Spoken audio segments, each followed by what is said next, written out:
Систематски преглед е задолжително за секое дете кое ќе тргне на градинка од 9 септември.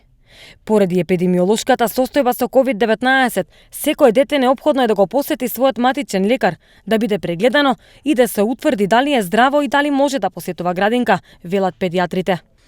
Така, согласно епидемиолошката ситуација во нашата држава, родителите кои одлучиле нивните деца да посетуваат градинка се должни да дојдат на преглед со своето дете во амбулантите на своите одбрани матични лекари. Во самата амбуланта се врши систематски преглед на детето по системи, каде се утврдува општата здравствена состојба на детето.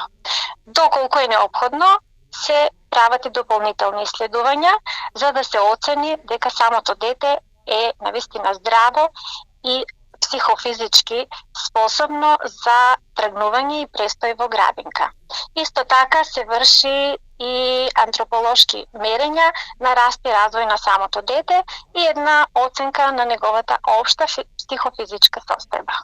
Градинките беа затворени пред 6 месеци поради пандемијата со коронавирусот. Здравствените власти првично сакаа да ги отворат во јуни, зашто направија скрининг на сите вработени и потрошија над 4000 тестови за коронавирусот, пошто се повлекоа од одлуката. Градинките повторно ќе се отворат во среда по одлука на владата, од каде им препорачаа на сите општини да обезбедат дополнителен простор доколку градинката нема доволно простории според ковид протоколите.